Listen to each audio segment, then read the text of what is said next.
No dia 1º de fevereiro de 1959, 9 esquiadores estavam em uma excursão aos Montes Urais, no norte da antiga União Soviética, atual Rússia.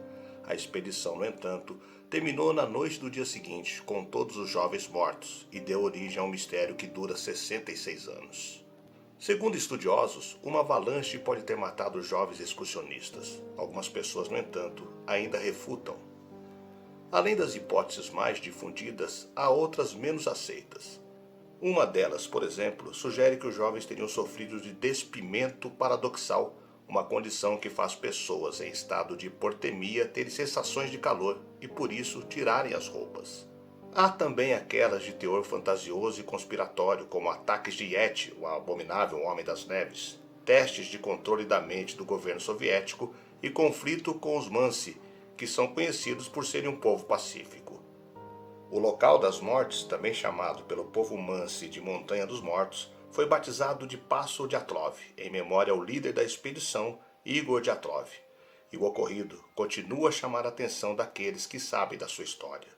Eu sou o Sidney Góes e você está na Hora do Medo. Se inscreva no canal, deixe seu like e vem comigo que no caminho eu te explico.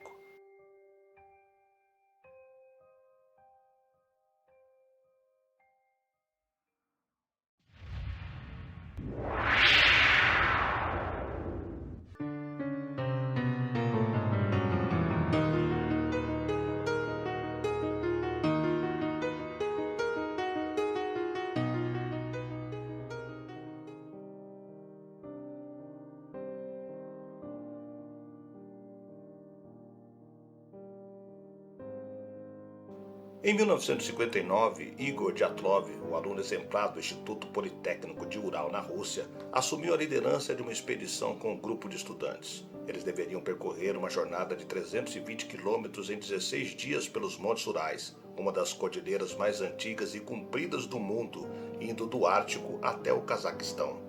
Mal sabiam esses jovens que aquele passo de montanhas seria palco de um dos maiores mistérios da história. Igor elaborou a expedição para ser especialmente desafiadora, a fim de que ele e o seu grupo serem certificados como aventureiros de grau 3, o mais alto na União Soviética naquela época.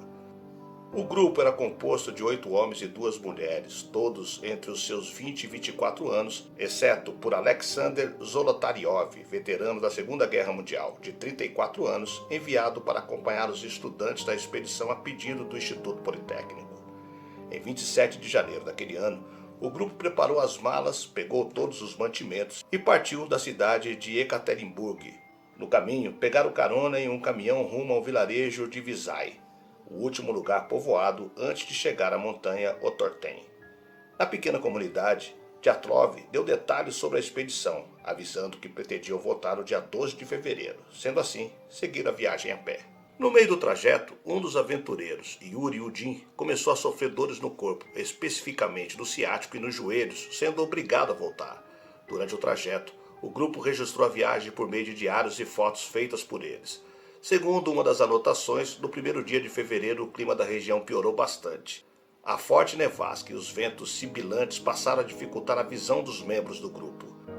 Com receio de se perderem, decidiram montar um acampamento na beira de uma encosta levemente inclinada, sendo prevenido de uma avalanche.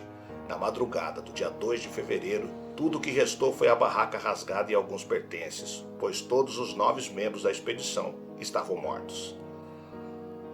Após o dia 12 de fevereiro, data essa prevista por Igor para ele e seu grupo retornarem da expedição, as famílias dos membros contataram o Instituto Politécnico bastante angustiadas com a falta de notícias. Para encontrar o paradeiro dos estudantes, enviaram um grupo de resgate, incluindo o exército, para as montanhas no dia 20 daquele mês. 6 dias depois, encontraram a barraca montada pelo grupo vazia e parcialmente enterrada na neve, indicando que ela estava ali há algum tempo. Ao analisarem a barraca, notaram que ela possuía um rasgo realizado de dentro para fora. Encontraram na saída dela um rastro de pegadas que se estendia por aproximadamente 500 metros. Seguindo os rastros a 1,5 km de distância, encontraram restos de uma fogueira. Ao lado dela, 2 corpos seminus. No caminho encontraram mais 3, sendo um deles do próprio Dyatlov, que estavam apontados em direção à barraca. Um dos corpos possuía queimaduras nas mãos e nos pés. A causa da morte das vítimas foi hipotermia, segundo as conclusões das autópsias. A neve começou a derreter e 3 meses após a tragédia, no dia 4 de maio, foram localizados os 4 corpos remanescentes, a 100 metros dos primeiros. Eles foram encontrados em uma espécie de abrigo improvisado feito de neve. Dentro dele havia gravetos e alguns agasalhos, e cerca de 4 metros de neve abaixo jaziam os outros 4 exploradores, em um leito rochoso. Dos 4 corpos, 3 deles apresentavam ferimentos graves, que poderiam trazer uma causa de morte diferente da apresentada para os primeiros 5 corpos encontrados. 2 deles tiveram as costelas quebradas e o outro foi encontrado com uma fratura no crânio. Zalotaryov, o veterano de guerra, foi encontrado sem os olhos, assim como uma das moças do grupo que foi encontrada nessa mesma busca, Dubinina, que ainda foi encontrada sem a língua. O único dos 4 que acabou morrendo de hipotermia foi encontrado com um alto nível de radiação em suas roupas. Muito se especulou sobre a real causa da morte dos alpinistas após encontrar os corpos remanescentes. Isso se devia à descrença daqueles que conheceram as vítimas, pois alegaram que os jovens eram experientes e muito inteligentes para acabarem morrendo congelados na neve.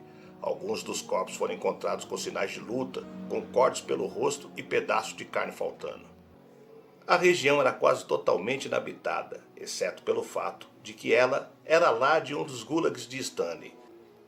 Os investigadores então suspeitaram que alguns dos prisioneiros poderiam ter escapado e matado o grupo da expedição. Isso após descobrirem que o gulag de Ividel ficava a poucos quilômetros do local dos ataques. Porém, após a polícia checar com o campo de concentração se alguns dos prisioneiros haviam escapado, a resposta foi negativa. Além disso, nenhum dos pertences dos membros do grupo havia sido roubado, enfraquecendo ainda mais a hipótese de algum fugitivo da infame prisão ter sido responsável pelas mortes. Outra hipótese para o culpado pelas mortes é bastante atípica, diga-se de passagem. Além de terem teorizado a possibilidade do povo nativo Mansi que viviam na região serem os responsáveis pelos ataques e sobre os relatos de objetos voadores na região, muitos apontaram para uma espécie de Homem das Neves, comumente chamado de Yeti. Essa ideia surgiu a partir da declaração do governo soviético, que concluiu que as mortes se deram por forças impressionantes que jamais poderiam ter sido causadas por um ser humano. Inclusive, após isso, a região teve o seu acesso bloqueado durante 3 anos, levantando suspeitas de uma possível participação do governo no crime. O que chama a atenção para uma possível aparição de um Homem das Neves no acampamento foi uma última anotação de uma das mulheres do grupo, Zinaida, no seu diário, na qual dizia: "Agora sabemos que o Homem das Neves é real." Além do fato de que, segundo os nativos da região que chegaram a alertar o grupo sobre possíveis perigos sobrenaturais, relataram a existência de homem-espírito que se alimentavam de tecidos moles do corpo, como a língua, retirada do corpo de um dos viajantes. Para finalizar a teoria com chave de ouro, entre as fotografias tiradas pelo grupo, havia uma mostrando uma figura grande e escura escondida entre as árvores. Muitos alegam a possibilidade da foto ser falsa. A figura misteriosa também pode ser vista entre os negativos originais do memorial de Dyatlov. Em 2019, o governo russo retornou às investigações e concluiu, em julho de 2020, que o grupo deixou o acampamento para fugir de uma avalanche, hipótese essa que foi bastante contestada na época de sua revelação.